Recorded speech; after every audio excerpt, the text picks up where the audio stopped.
Good morning, everyone. Today, I want to talk about some Greek myth, the legend of Atlantis. And here in Wikipedia, it'll give you, the breakdown the way they see it. Is a fictional island mentioned within an allegory of the hubris of nations in Plato's works Timaeus and Critias, where it represents the antagonist naval power. There's a clue that besieges ancient Athens, the pseudo-historic embodiment of Plato's ideal state, Plato's republic. In the story, Athens repels the Atlantean attack unlike any other nation of the Western known world, supposedly giving testament to the superiority of Plato's concept of a state. The story concludes with Atlantis falling out of favor with the deities and submerging into the Atlantic Ocean.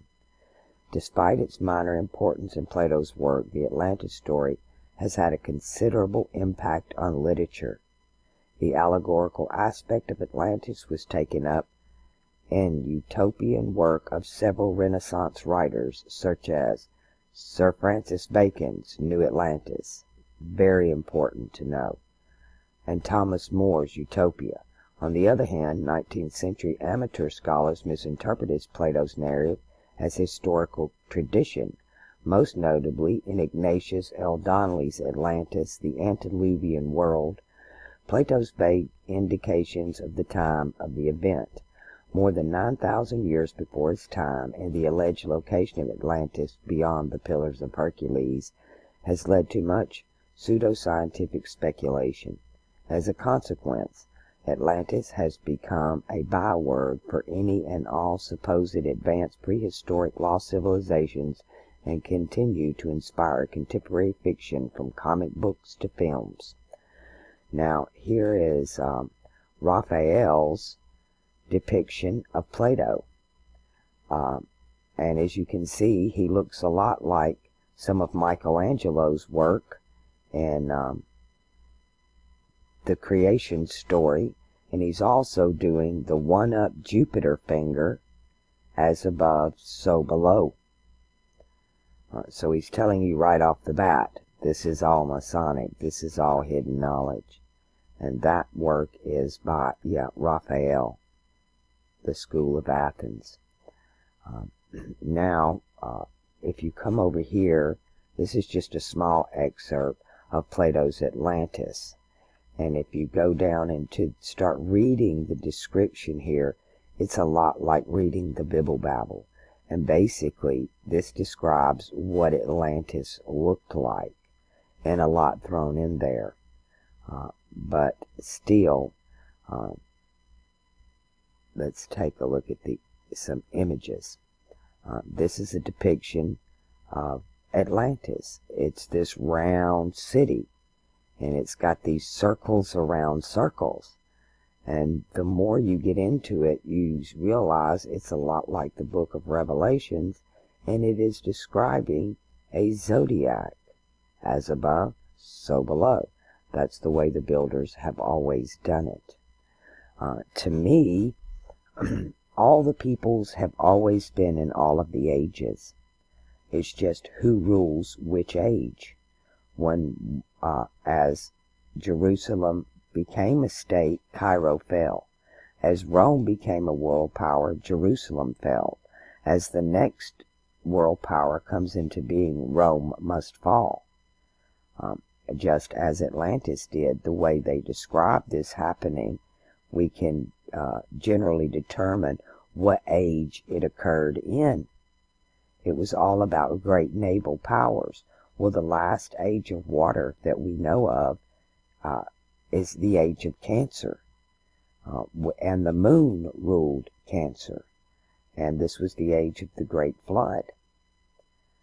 A time of worldwide stories where every zodiac around the world disappeared. It was just poof, gone. We dig up some of these. Let me see if I can get this right.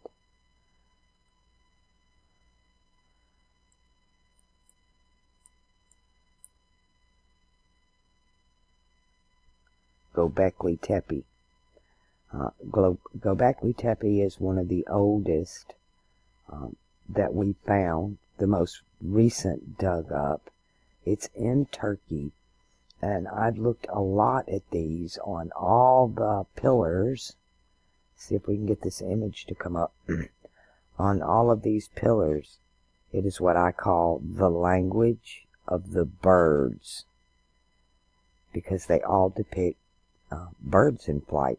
So this was built in a time in an age of air, which each age there are only 3 on the wheel.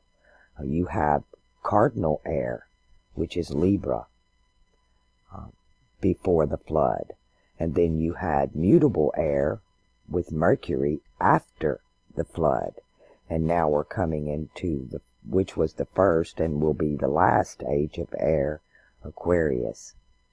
I don't know why this is not wanting to load. Why is it not loading? See if we can get some images of these stones, and you will see on them another, I can't even verify where that's from. Here we go. The way these are laid out is definitely a zodiac. Wheels within wheels. The markers of the planets. The markers of the equinoxes. Spring, fall, and solstices. I was hoping for some closer images of those, of what I call the birds. There's clearly Scorpio, and this is clearly an air sign. Water, air. So if this is Scorpio, this is Libra, then the top would be Virgo.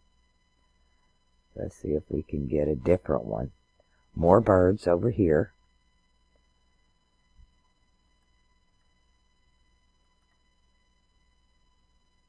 But trying to clearly represent to me, from what I've seen so far,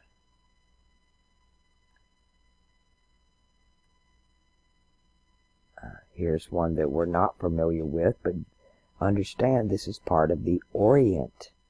Turkey is part of the, you get orientated, it's orientation, it's origin, and that would fall literally in Asia. And that generally runs as fire, the fire gods, which would be before the flood. That would be in the time of Babylon, the age of fire before the flood, ruled by Leo and by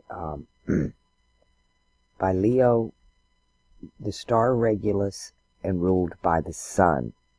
So solar worship, and then going into the moon worship in the age of Cancer, or veneration. I don't necessarily want to, now we're getting way off base here. I don't know what, that was not Gobekli Tepe. But as you go through these, you can start to identify what is what. Especially when you realize, let's go back over here, which one I want to go to, into Plato's work and the description of this and where people have taken this, and that it's all misrepresented. To me, he was clearly, in a Masonic, occult, hidden type of way, was trying to explain to them what it was about. The entire circuit of the wall, which went around the outermost, covered with a coating of brass. That right there tells me that 2 deities are involved. Brass is generally considered Venus, that bronze serpent on a pole. Also associated tin with Jupiter. And the third, this red light of auriculum, there's the air sign. Everything red is considered, that's like the philosopher's stone, that red stone. And you can just keep going through his work and see these key words that we keep seeing in all of these works that start to describe this city. There were bulls, temples, Poseidon was there, the 10 who were left alone. They offered prayers to the gods. It was a time of sacrifice. Sacrifices were not in all ages. In the age to come, we're told, I don't want your sacrifices. They are an abomination to me. I want your love. That's biblically. We'll go through some of those verses describing these different gods and what they require, and knowing which one you're dealing with. On the different columns represented the different gods. Besides the law, there was inscribed an oath invoking mighty curses on the disobedient. When therefore, and after offering sacrifice to their customs, they had burnt the limbs of the bull. So right there, that's telling me that this is coming out of Egypt again. But they mingled a cup and cast the clot of blood for each of them into the fire. So you're coming out of Egypt into the fire. This is just another depiction of the age after the flood. This is not before the flood. He's, again, what I call Bibble Babble, and he is mixing stories. He's using one legend to tell several different stories that should be told with different legends. Again, invoking that fire god there, and the punishment and laws that go with it. And the last 2 lines, to him who had an eye to see, they began to appear base, and they had lost of the fairest of their precious gifts. But to those who had no eye to see the true happiness, they still appeared glorious and blessed at the very time when they were filled with unrighteous avarice and power. And that is what is going on today in the church. They are completely base, but those that have no eyes to see, they appear completely happy. Oh, they're just thrilled to death to go down those aisles, be pulled to the pit and altered.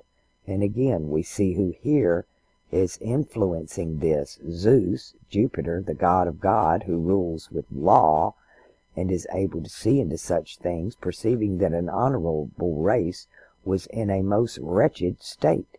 Even he was aware of it, wanting to inflict punishment. We've been that. The joke on the mind, on them, that they might be chastened and improved, collected all the gods into his most holy habitation.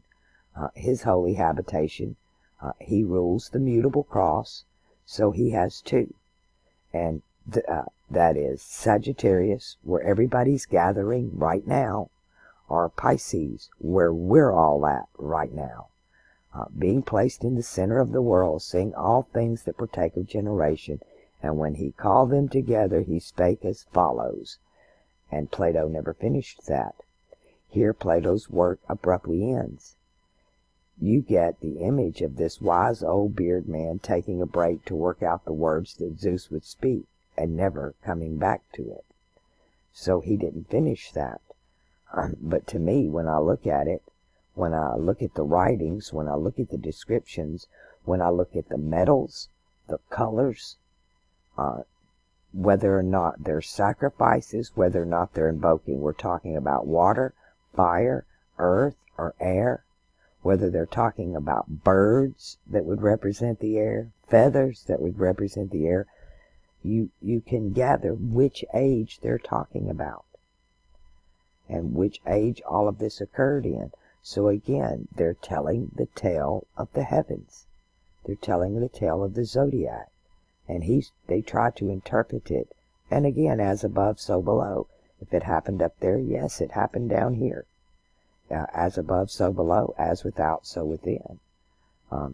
It's not only as above, so below. It's as below, so above. This works both ways. As you got, Balaam said, you got to make the outside like the inside. He told the priest, you clean the outside, but your inside is filthy. We need to make them the same. If thine eye be single, thy body be whole. But to me, Atlantis is the zodiac that the world used before the flood. And that puts you at the age of Leo, which was sun worship. as it moved into Cancer, it was destroyed. So Atlantis is simply another word for Babylon. They are one and the same. It's a time of confusion. It was a time of a world power. There is no difference. I've seen maps that had Babylon placed in Egypt. We're told that Babylon existed at the time of the Hebrews coming out, being taken from Jerusalem, and that's clearly another misrepresentation of time, mixing stories, because Babylon was before the flood. That mixing of the knowledge was before the age of Cancer and the age of Leo. That lion represents Babylon. And to me, Babylon clearly means confusion. And it was confusion for the peoples. But these that were in control, they were all under this oath, protecting one another as they continued to enslave and fleece the sheep throughout history. But now, as we moving back into the golden age, Saturn is not about that. He doesn't require sacrifice. He wants your love. He's put all things in Thalem's hands. And those red words stand out really strong these days. And there's big change coming. Big change coming. But it's not what we're told. We're being painted this picture of gloom and doom. And for a lot of people, I guess it will be, when their little house comes down, when they find out there is no more grace, when karma seems to be having her day. People are instantly getting caught for what they do. Even things that have been hidden are now being revealed. A lot of people are being crucified. That we need to gather up our own crosses and learn how to wield those three crosses. There are only three: cardinal, mutable, and fixed. Which are you on? And how do you use that to your favor to navigate your life? We're coming out of an age of illusion, an age of blind faith, into an age of knowing. It's always darkest before the dawn. And the Golden Dawn, Aleister Crowley, all of their works point to what we're dealing with right now, to this between ages, this mixing of energies of the negative age of Pisces into the positive age of Aquarius. The difference between water and sky. Every religion around the planet invokes water. The Catholics christen. The Protestants baptize. The Muslims, they must wash their hands and their face before they pray to Allah. The Punjabi in India have a water ritual where they drink the water. But it's all about water. And it's all about that name, Jesus, that belongs to Theseus, the son of Zeus, which clearly is not Thalem. It's not the lamb. We clearly identified who that is, and that would be the son of Saturn. Thalem is the son of Saturn. Our Father who art in heaven, and he rules heaven and earth signs. And that's my take on Atlantis. Simply another zodiac. From the age, destroyed in the age of Cancer, but before the age of Cancer. And I would translate it, in my understanding, as Babylon. All right, don't forget to commit that random act of kindness every chance you get. Bank your karma, do unto others as you would have them do unto you, and love your neighbor. And here's a good one for you, which I try not to, let me see if I can pull this up. We have the word neighbor is, Let's get this in here. It's not wanting to launch. Let me just, let me do it this way. I'll just put it in the thing and we'll read it from there. Is it going to launch? No. Okay, we'll go from here.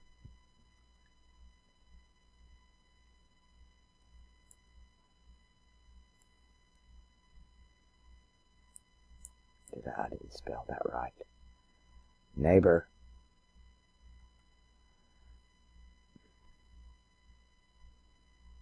Wonder why I'm lagging so hard. I have really old, bad equipment. And it came up and went down. Okay, neighbor. We take out the vowels. Throw away the silent letters. It says NBR. And in alchemy, you would just take the N, the B, and the R. Not what you see. I don't even know if the film is still going, but I'm definitely froze up here. But I'll just finish this up. Neighbor is Nibiru, and Nibiru is Jupiter. And we still have to love him, regardless of how bad his followers have fleeced the flock. We cannot be forgiven if we don't forgive. We will be judged by what measure we judge others. That's why we are told to judge yourself, not others. Just trying to stay in line with those red words and clear up exactly what they really mean. So love your neighbor. We have to get over hating the powers that be. Remember what I said about hate. Hate is like drinking poison and thinking it hurts the person you hate when it's only killing you.